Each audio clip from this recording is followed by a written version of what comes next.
So yeah, so that is about the first theme old age గురించి. Next forever important topic మన agriculture sector. Elderly దాంట్లోనే ఇంకా రాయొచ్చు, not only that social sector ఇదే కాదు. రీసెంట్గా old age policy, senior citizens policy ఉంది, senior citizens care and protection చట్టం ఒకటి ఉంది 2007 2008 అనుకుంటా.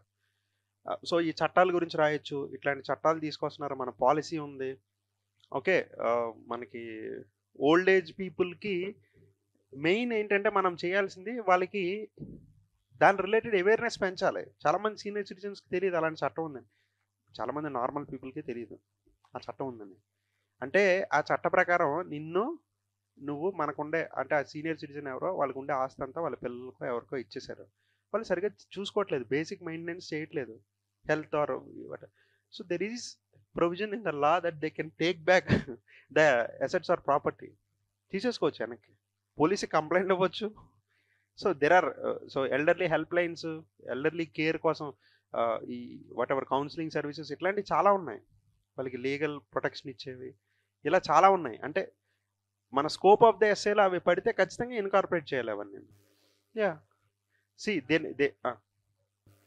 Yeah, you can write it. అదే చెప్తున్నా, అంటే how much is your scope of the SA or ఆ క్వశ్చన్ ఎంత అలౌ చేస్తుంది దాన్ని బట్టి, రేషనాలిటీని బట్టి. అంటే నువ్వు మధ్యలో ఎగ్జాంపుల్గా కోట్ చేయొచ్చు, as you said Japan average age 63 64 ఉంది, మనకు 30 ఉంటే వాళ్ళకి డబల్ కంటే ఎక్కువ ఉంది. వాళ్ళకి loneliness is the biggest problem. అంటే you can also quote it as a negative aspect. అంటే ఇప్పుడు నువ్వు పూర్ పాపులేషన్ పాలసీస్ని ఇంప్లిమెంట్ చేస్తే ఏంటి, ఇప్పుడు యూజువల్లీ ఏంటంటే పాపులేషన్ అనేది ఎప్పుడు సైక్లికల్గా వెళ్తుంది. పీపుల్ థింక్ దట్ అది లీనియర్గా పెరుగుతూ వెళ్తుంది. ఇప్పుడు ఇండియా పాపులేషన్ ఇప్పుడు 150 కోట్లు అయిపోయింది కాబట్టి ఇంకా పెరుగుతూనే ఉంటుంది, 400 కోట్లు 500 కోట్లు అయిపోద్ది అని. అలా అవ్వదు. ఎందుకంటే after a period of time socio economic development దృష్ట్యా బర్త్ రేట్ అనేది విపరీతంగా తగ్గిపోద్ది. సో ఇప్పుడు 1.9 దగ్గరకు వచ్చింది, 1.8 వచ్చేసారు. So total fertility rate south states ముందు వెళ్తున్నాయి, నార్త్ స్టేట్స్ ఇంకా వెనకాల ఉన్నాయి. సో ఇప్పుడు ఏదైతే జపాన్ తీసుకునే పాత ఉందో అలాంటి పాతలో పక్కోండి చూసి కూడా మనం నేర్చుకోవచ్చు. వాళ్ళు ఇప్పుడు అంత చేతులు కాలేక ఆకలి పట్టుకుని ఇప్పుడు పిల్లలు కావాలి, వర్క్ ఫోర్స్ కావాలి, యంగ్స్టర్స్ కావాలంటే రారు. సో నువ్వు ముందు నుంచి నీ స్కూల్ లెవెల్ నుంచి నువ్వు ఆ రకమైన ఇది చెయ్యాలి, గవర్నమెంట్ పాలసీ తీసుకోవాలి. అంటే మన సొసైటీ కూడా ఆ ఓరియంటేషన్లో థింక్ చేయాలి. So now urban or developed sections of society ఎలా ఆలోచిస్తున్నారంటే especially middle class or lower class నుంచి ఆ బ్యారియర్స్ బ్రేక్ చేసుకుని వెల్ ఆఫ్ సెక్షన్స్లోకి వెళ్ళే వాళ్ళు ఎలా ఆలోచిస్తున్నారు అంటే కెరియర్ ఆర్ దీనికి ఇంపార్టెన్స్ ఇచ్చి చిల్డ్రన్ ఆర్ ఏ బర్డెన్ కింద చూస్తున్నారు. ఒకప్పుడు children use to be asset, human resource is the asset. ఇప్పుడు టెక్నాలజీ టేక్ ఓవర్ చేసి హ్యూమన్ రిసోర్స్ అంటే పిల్లల్ని కనడం టైం వేస్ట్, లేదంటే చాలా రిసోర్స్ ఇంటెన్సివ్, లేదంటే మన కెరియర్ ఆగిపోద్ది, ఆ టైప్లో ఆలోచిస్తున్నారు. That is not necessarily true, because you can show examples of Japan and like wise countries, Scandinavian countries ఏవైతే ఏజ్ ఎక్కువ ఉన్నాయో యూ కెన్ డిస్కస్. మన ఎస్ఏలో ఎగ్జాంపుల్స్గా ఎంత డైవర్స్గా చూపిస్తే అంత రిఫ్రెషింగ్గా ఉంటుంది ఎస్ఏ. So yeah, next is agriculture. As a theme it has lot of potential dimensions.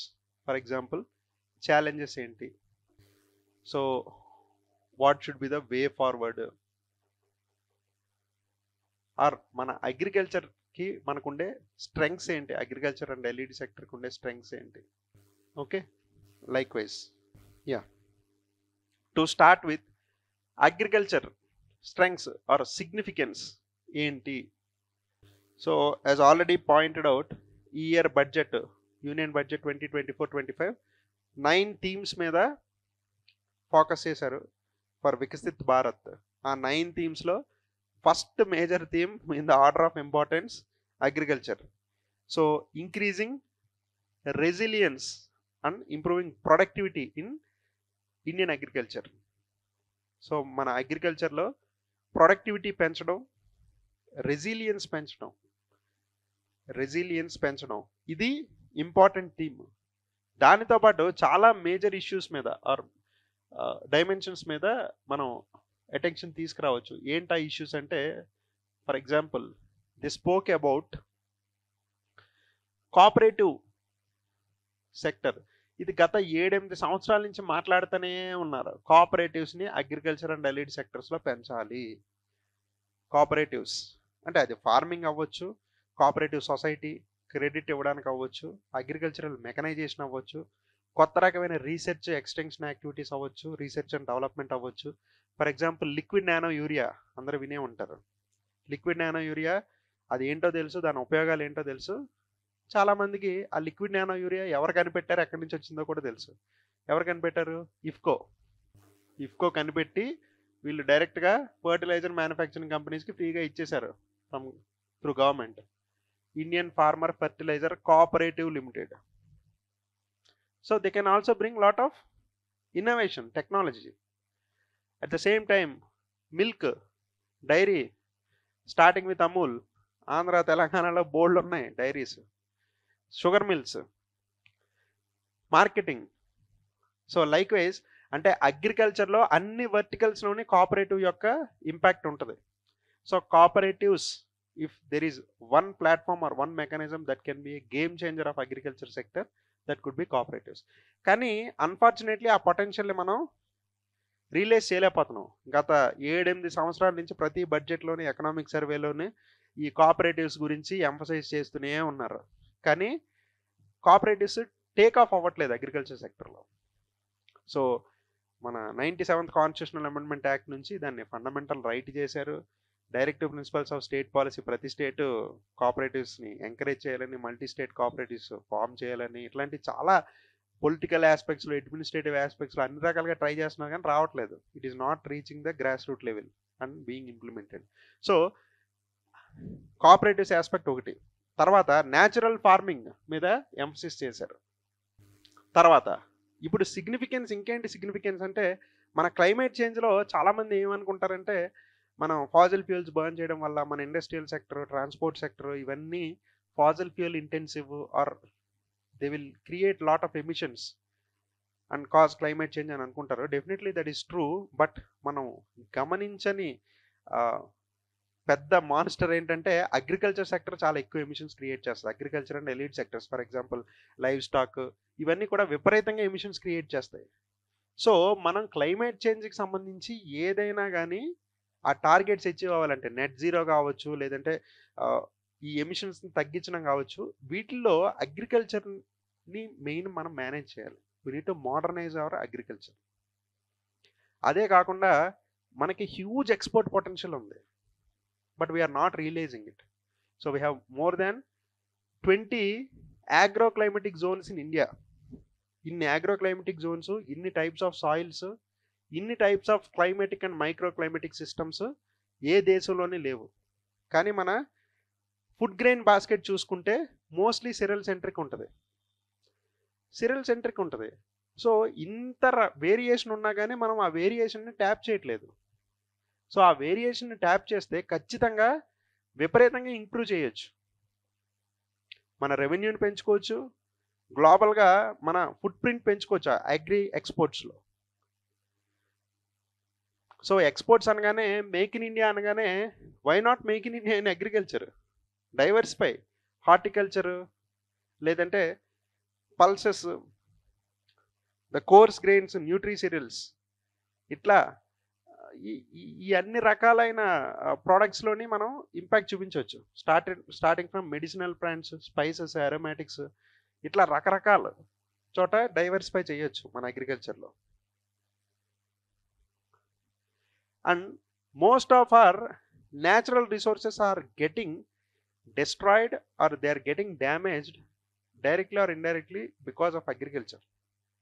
So ఆ సాయిల్ హెల్త్ దగ్గర మొదలు పెడితే, మన వాటర్ రిసోర్సెస్ దగ్గర మొదలు పెడితే, వీటన్నిటిని చాలా ఎఫెక్టివ్గా యూజ్ చేయొచ్చు మనం అగ్రికల్చర్ని మోడర్నైజ్ చేసి ఎఫిషియెంట్ చేస్తే.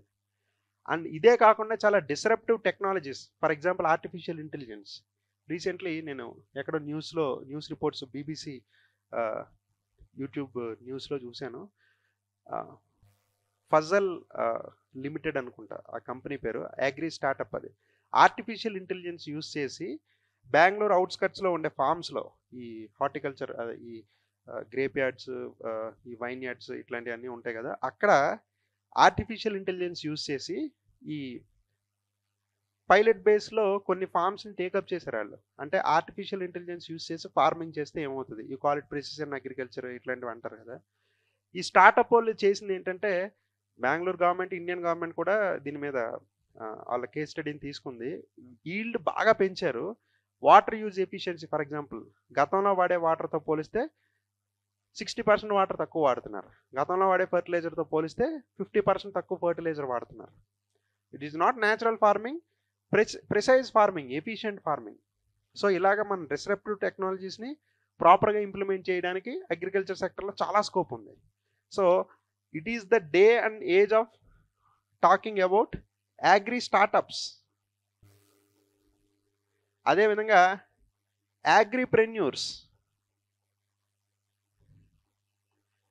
ఆంట్రప్రెన్యూర్స్ గురించి మాట్లాడతాం కదా, అలాగే agripreneurs. So this trend is quickly catching up.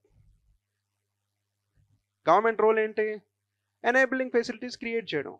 So అగ్రికల్చర్కి మాట్లాడుకుంటూ పోతే ఒకటి కాదు 100 రకాల సిగ్నిఫికెన్స్లు ఉంటాయి. So if there is any question in agriculture, మన థింకింగ్కి లిమిటేషన్ ఉండాలి, కానీ there are n number of things. So significance చూస్తే అంత. Now coming to the challenges. అగ్రికల్చర్లో మన ఛాలెంజెస్ ఏంటి? First and foremost crop diversification లేదు. మనకు ఉండే ఆగ్రో క్లైమాటిక్ జోన్స్ వేరియేషన్కి no diversification. No diversification. So మన క్రాప్ బాస్కెట్ మొత్తం డైవర్సిఫై చేయాలి. Starting from horticulture crops, oilseeds, pulses, ఇవన్నీ పెంచాలి. అదేవిధంగా ఎలీడ్ సెక్టర్లో డైరీ, ఓకే, మీట్, పౌల్ట్రీ, ఇవన్నీ విపరీతంగా పెంచవచ్చు. తర్వాత production, productivity, extension activities, and mostly మన దగ్గర క్లైమేట్ రెసిలియన్స్ లేదు అగ్రికల్చర్కి. అంటే because of agriculture being highly intensive, ఏదైనా క్లైమేట్ చేంజ్ వస్తే వెంటనే ఇంపాక్ట్ అయిపోయి చాలామంది రైతులు they are going into that poverty cycle, they are becoming debt ridden. Okay, debt ట్రాప్లోకి వెళ్ళిపోతున్నారు. తర్వాత యాజ్ యూ ఆల్ నో, ఇప్పుడు చూడండి, ఆల్రెడీ మనకి చాలా వర్క్ ఫోర్స్ ఇక్కడ స్టాగ్నెంట్ అయిపోయి ఉండిపోయారు. అగ్రికల్చర్ సెక్టర్లో ఎక్కువ వర్క్ ఫోర్స్ ఉండిపోయారు అని చెప్తా ఉంటారు కదా, 50% ఆర్ 53, 54%. అగ్రి సెక్టర్లో ఉండిపోవడం ప్రాబ్లం కాదు, ఆ ట్రెడిషనల్ మెథడ్లోని ఓల్డ్ ఏజ్ అగ్రికల్చర్లో ఉండిపోవడం ప్రాబ్లము. దాన్ని మోడర్నైజ్ చేసి ఇప్పుడు agri startups, agripreneurship, food processing, ఇలాంటి modern things which are still related to agriculture and allied sectors, దాంట్లోకి వెళ్తే చాలా that is very much a good thing. So కొంత స్కిల్స్ ఎక్వైర్ చేసి, కొంత మోడర్నైజేషన్ అండ్ ఎఫిషియన్సీని ఎక్వైర్ చేసి, ఈ డిస్గైజ్ అన్ఎంప్లాయ్మెంట్నే ఫ్రూట్ఫుల్ ఎంప్లాయ్మెంట్ కింద క్రియేట్ చేయొచ్చు మనం. ఓకే, బట్ అగ్రికల్చర్తో one of the major problem ఏంటంటే, ఏం చేయాలి, ఎలా చేయాలి, అందరికి అంటే ఐడియాస్ పరంగా అందరూ ఉన్నారు as we are speaking. So it is easier said than done. చేయాలంటే చాలా పొలిటికల్ విల్ కావాలి. So the challenge is, for example, if you are taking formulas, so change తీసుకురావడం చాలా కష్టం. స్టేక్ హోల్డర్స్ అందరినీ ఓకే, ఇప్పుడు మిడిల్ మెన్ ఎలిమినేట్ చేయాలి అంటే ఇట్స్ ఎ బిగ్ హర్డిల్ అది. ఎందుకంటే ఎక్కువ మిడిల్ మెన్ పొలిటికల్లీ కనెక్టెడ్ ఉంటారు. So agri reforms are easily loan. అంటే national commission on farmers, MS Swaminathan, ఆయన చనిపోయారు లాస్ట్ ఇయర్. ఇప్పుడు MS Swaminathan national commission on farmers 2004 నుంచే మొత్తం మోర్ ఆర్ లెస్, అంటే కొంత టెర్మినాలజీ మారిండొచ్చు, కానీ ఈ థీమ్స్ అన్నిటి మీద ఆయన చాలా డీటెయిల్ రిపోర్ట్ ఇచ్చాడు. ఏం చేయాలో అందరికీ తెలుసు, కానీ చెయ్యాలంటే చాలా పొలిటికల్ విల్ కావాలి, చాలా పొలిటికల్ విల్ కావాలి. What happen to the formulas? So these are the major challenges అనమాట ఫేసింగ్ ద అగ్రికల్చర్. అండ్ ఇంకొకటి ఏంటంటే ఇన్ఫ్రాస్ట్రక్చర్ సరిగ్గా లేకపోవడం, సప్లై చైన్ ఇన్ఫ్రాస్ట్రక్చర్ లేకపోవడం. ఎప్పుడైతే ఇన్ఫ్రాస్ట్రక్చర్ స్ట్రాంగ్గా ఉందో, అంటే అది డిజిటల్ ఇన్ఫ్రాస్ట్రక్చర్ అవ్వచ్చు, వేర్ హౌసెస్ అవ్వచ్చు, storage or warehouse, all facilities, ఎప్పుడైనా ఒకటే మనం గమనించాలి, ఎప్పుడైతే ఇన్ఫ్రాస్ట్రక్చర్ బాగా స్ట్రాంగ్గా ఉందా మిడిల్ మెన్ రోల్ తక్కువైపోద్ది. ఇన్ఫ్రాస్ట్రక్చర్ ఎప్పుడైతే స్ట్రాంగ్గా ఉందో సచ్ కైండ్ ఆఫ్ స్టేట్మెంట్స్ మీరు ఎస్ఏలో డైరెక్ట్గా ఓపెనింగ్ స్టేట్మెంట్స్ కింద వాడవచ్చు. ఎందుకంటే దాని ఎక్స్ప్లెనేషన్లో చాలా ఇంట్రెస్టింగ్ ఫ్యాక్ట్స్ రివీల్ చేయొచ్చు మనం. I mean to say, for example, నేను టమాటాలు పండిస్తున్నాను. ఒక ఏరియా మొత్తం ఈ పెరిషబుల్ క్రాప్స్, హార్టికల్చర్ క్రాప్స్ పండిస్తుంది. అక్కడ proper warehousing and cold storage facilities ఉన్నాయి. అలా ఉన్నప్పుడు ఫార్మర్స్ డిస్ట్రెస్ సెల్లింగ్ చేయాల్సిన అవసరం లేదు. అంటే ఆ టమాటాలు మార్కెట్కి తీసుకెళ్ళి అక్కడ లేదనుకోండి, ప్రాపర్ ప్రైస్ లేదు, లేదంటే వాళ్ళందరూ కార్టెల్గా ఏర్పడి 2 రూపాయలకి 3 రూపాయలకి చెప్తున్నారు కిలో. అప్పుడు గత్యంతరం లేక అమ్ముకోవాల్సిన పరిస్థితి లేదు. ప్రాపర్ వేర్ హౌసింగ్ ఫెసిలిటీస్ ఉంటే తీసుకెళ్ళి వేర్ హౌస్లో స్టోర్ చేస్తారు. బేసిక్గా గ్రేడింగ్ చేసేసి వాటిని క్లీన్ చేసి వేర్ హౌస్లో స్టోర్ చేస్తే 2 నెలల తర్వాత అమ్ముకుంటాడు. ఎప్పుడైతే ఆ ఇన్ఫ్రాస్ట్రక్చర్ లేదో ఆ ఫార్మర్ డిస్ట్రెస్కి గురవుతాడు. డిస్ట్రెస్కి గురయ్యి అమ్ముతావా చేస్తావా పొజిషన్, ఆయన కాడికి అమ్మేయడమే, లేదంటే తీసుకెళ్ళి బయట పారబోయడం. So that is the main scenario. When there is no proper infrastructure you will be subjected to distress sale farmers. So మనం ఎప్పుడైతే సప్లై చైన్ ఇన్ఫ్రాస్ట్రక్చర్ని ప్రొవైడ్ చేస్తున్నామో ఆటోమేటిక్గా మిడిల్ మెన్ రోల్ని తగ్గిస్తున్నట్టు. So these are some of the things. అంటే కొంచెం thought మనం ఇస్తే, if you learn some thought, automatically you will connect lot of issues agriculture సెక్టర్కి వచ్చి. నెక్స్ట్ వి స్పోక్ అబౌట్ ఛాలెంజెస్కి వచ్చేసరికి రిసోర్సెస్. సో గ్రౌండ్ వాటర్ని ఓవర్ యూజ్ చేయడం కావచ్చు, సాయిల్ హెల్త్ని నెగిటివ్గా ఇంపాక్ట్ చేయడం, సాయిల్ హెల్త్ని డ్యామేజ్ చేయడం. ఫర్ ఎగ్జాంపుల్, మనకి ఫ్యూ ఇయర్స్ బ్యాక్ COP24 అని జరిగింది. COP14, conference of parties 14. ఈ దేని కాన్ఫరెన్స్ ఆఫ్ పార్టీస్ అంటే UNCCD, United Nations Convention to Combat Desertification. ఇక్కడ మన అన్సస్టైనబుల్ అగ్రికల్చరల్ ప్రాక్టీసెస్ వల్ల ల్యాండ్ డిగ్రేడేషన్, డెజర్టిఫికేషన్ విపరీతంగా పెరిగిపోతుంది. Okay, such kind of scenarios are very much rampant in our agriculture. So water table చూసుకున్నాం అనుకోండి, విపరీతం groundwater విపరీతంగా యూజ్ చేసి పడేస్తున్నారు. And the subsidies are not properly going to the farmers. అంటే fertiliser తీసుకున్నా, పవర్ తీసుకున్నా, ఇప్పుడు ఒక ఫేమస్ యట్ కాంట్రవర్షియల్ స్టేట్మెంట్ ఉంది రాజీవ్ గాంధీది, 100 రూపాయలు ఇస్తే 15 పైసలు, అదే రూపాయి ఇస్తే 15 పైసలు వస్తాయి అల్టిమేట్ బెనిఫిషరీకి. అదే ఉంది సినారియో. సో అందుకనే డిజిటల్ పబ్లిక్ ఇన్ఫ్రాస్ట్రక్చర్ పెంచాలి, డిజిటల్ ఫోల్డ్లోకి తీసుకురావాలి ఫార్మర్స్ని. సో అందుకనే ఫర్టిలైజర్స్కి దీనికి ఇవ్వడం అనేసి ఇండైరెక్ట్ సబ్సిడీస్ పోయి డైరెక్ట్ సబ్సిడీస్ వస్తున్నాయి. Okay, so what ever you call, మనకి పిఎం కిసాన్ తెలంగాణలో, రైతు, ఆంధ్రప్రదేశ్లో రైతు భరోసా, ఇక్కడ Rythu Bandhu. Yeah true, Rythu Bandhu. So ఒడిశాలో ఉంది. ఇలా రకరకాల స్టేట్స్లో ఇస్తున్నారు. Central component, state component. అంటే ఇక్కడ మనం గమనించాల్సింది ఏంటంటే, డైరెక్ట్ బెనిఫిట్ ట్రాన్స్ఫర్ చేయాలి అంటే డిజిటల్ పబ్లిక్ ఇన్ఫ్రాస్ట్రక్చర్, అంటే డిజిటల్లీ ఇంక్లూజివ్ చేయాలి రైతులందరినీ. ఓకే, డిజిటల్ పబ్లిక్ ఇన్ఫ్రాస్ట్రక్చర్ ఇంకా చాలా బిగినింగ్లో ఉంది. సో డిజిటల్లీ ఇంక్లూడ్ చేయడం అంటే ఓన్లీ రైతులకు బ్యాంక్ అకౌంట్కి కనెక్టివిటీ ఇవ్వడం ఇదంతా కాకుండా వాళ్ళ ల్యాండ్ రికార్డ్స్ని కూడా మోడర్నైజ్ చేయాలి.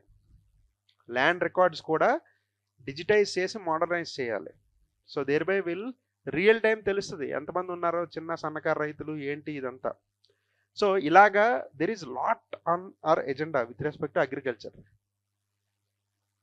Yeah, they are awareness. రైతులకి అవేర్నెస్ బాగా తక్కువ ఉండడం. అవేర్నెస్ ఎప్పుడు పెరుగుద్ది అంటే, one thing, top down approach అనేది ఓన్లీ ఇంప్లిమెంట్ అవుతుంది. ఇప్పుడు ఈ బాటమ్ లెవెల్లో వాళ్ళకి అవేర్నెస్ పెరగాలంటే ఖచ్చితంగా ఓన్లీ గవర్నమెంటే కాదు, cooperatives will play major role వాళ్ళకి అవేర్నెస్ పెంచాలంటే. ఇప్పుడు యూట్యూబ్ ఛానల్ పెట్టడం దగ్గర నుంచి, రకరకాల అలర్ట్స్ ఇవ్వడం దగ్గర నుంచి, సోషల్ మీడియా యూజ్ ఎన్నైనా చేయొచ్చు, అన్నీ టాప్ డౌన్ అవుతాయి. కానీ ఎప్పుడైతే కోఆపరేటివ్ ఇన్వాల్వ్ అయిందో it will become like multiple times more potential, positive impact ఎక్కువ కనిపిస్తుంది కోఆపరేటివ్స్ ఇన్వాల్వ్ అయితే. So that is a next thing. So agriculture సెక్టర్ని తీసుకుంటే we have n number of things. Okay, challenges విషయాల్లో ఉన్నాయి, strengths are this thing. Now what is a way forward? Way forward already మనం discuss చేసిన challenges నుంచే తీయొచ్చు. Way forward challenges ఎక్కడెక్కడ discuss చేసాం. ఫర్ ఎగ్జాంపుల్, క్రాప్ డైవర్సిఫికేషన్ లేదు. So agro climatic జోన్స్కి తగ్గట్టు క్రాప్ని డైవర్సిఫై చేయాలి. ఎంఎస్పి ఇవ్వాలి. ఎట్లా ఇవ్వాలి? ఆల్రెడీ ఉన్న వాటికి కాదు, కొత్త వాటికి ఎంఎస్పి తీసుకురావాలి. కొత్త వాటికి ఎంఎస్పి తీసుకురావాలి. యాక్చువల్లీ మనం మార్కెటింగ్ సరిగ్గా చేస్తే market will ensure much better support price. So మార్కెటే ఎంఎస్పి అంటే మార్కెట్లోనే ఎంఎస్పి కంటే ఎక్కువ వచ్చేలా చేయాలి మనం. That is the thing we should be doing. Yeah, agricultural mechanisation and టెక్నాలజీని ఇన్కార్పొరేట్ చేయడం అనేది అగ్రికల్చర్లో that is an area where we have done very less. Okay, ఇప్పుడు మారుత్ డ్రోన్స్, ఫర్టిలైజర్ స్ప్రేయింగ్కి దీనికి వాడడము, ఈ నెంబర్ ఆఫ్ థింగ్స్ చేయొచ్చు మనం.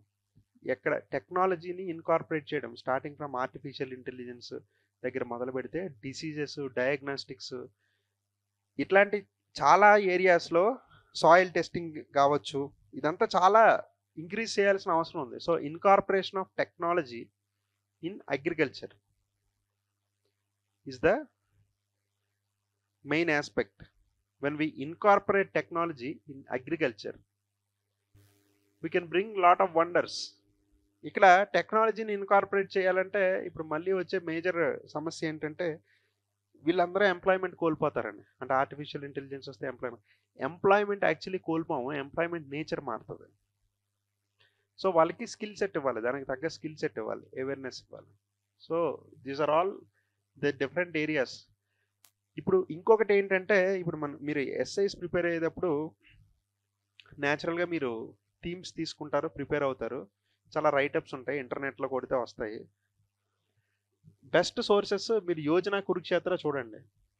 మొత్తం కవర్ టు కవర్ చదివేయడం కాదు, దాన్ని ప్రాపర్గా ఐడెంటిఫై చేసి ఇంపార్టెంట్ ఎగ్జాంపుల్స్ తీసుకోవచ్చు. ఫర్ ఎగ్జాంపుల్ ఇప్పుడు ఏ ఏరియాస్లో ఎలాంటి క్రాప్స్ని మనం ఎంకరేజ్ చేయాలి. ఇప్పుడు ఆంధ్రప్రదేశ్లో రాయలసీమ ఏరియాలో హార్టికల్చర్ని విపరీతంగా ప్రమోట్ చేస్తున్నారు. యాక్చువల్లీ హార్టికల్చర్ అనగానే మనం ఏమనుకుంటామంటే చాలా ఎక్కువ వాటర్ కావాలేమో అనుకుంటాం.